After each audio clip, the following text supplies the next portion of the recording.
Bonne année, c'est la période des vœux et des verres qui trinquent, encore plus que d'habitude. À Londres, comme un peu partout dans le monde, on célèbre la nouvelle année avec un verre ou deux, voire avec une ou deux bouteilles, et parfois plus, jusqu'à tirer la sonnette d'alarme des ambulances de Londres.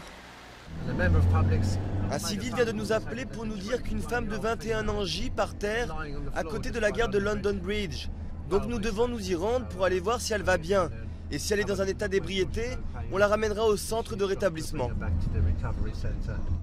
Ces auxiliaires médicaux travaillent bénévolement dans ce qu'ils appellent les bus apicoles, des ambulances qui sillonnent les rues de Londres tous les week-ends de l'année et chaque soir en décembre pour récupérer les personnes trop ivres.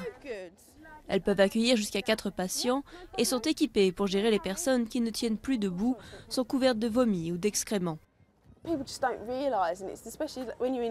Les gens ne se rendent pas compte, surtout dans les clubs où on boit non-stop. Lorsqu'ils mettent enfin le nez dehors, ils s'aperçoivent qu'ils ont bu un verre de trop, mais c'est déjà trop tard. Attention ma puce, mets juste ta ceinture.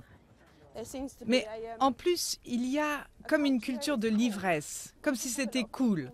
On ramasse souvent des gens que leurs amis prennent en photo et qui trouvent ça très marrant qu'on doive les ramener en ambulance à cause de leur ivresse. Au pic de la saison des fêtes, le service d'ambulance de Londres installe aussi des centres de rétablissement en ville, où les patients peuvent récupérer sans encombrer les urgences des hôpitaux.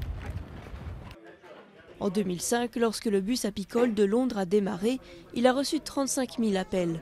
En 2011, il y en a eu 70 000, pour un coût d'environ 18 000 €. La consommation d'alcool au Royaume-Uni inquiète de plus en plus. On ne peut pas continuer avec un tel taux d'augmentation chaque année. Il faut faire quelque chose, c'est juste ridicule. Mais en attendant, je pense qu'il faudrait ouvrir ce centre tous les week-ends, comme les bus apicoles qui marchent tous les week-ends. Il faut que les urgences puissent faire leur travail le week-end, au lieu de se transformer en garderie pour des personnes qui ont juste besoin de dessouler. On va retirer votre manteau, il est couvert de vomi. Pendant la nuit du réveillon, le service a reçu en moyenne 10 appels par minute, soit une augmentation de 255% par rapport à la normale. Pour les ambulanciers, l'ultime nuit de célébration est ainsi la plus chargée de l'année.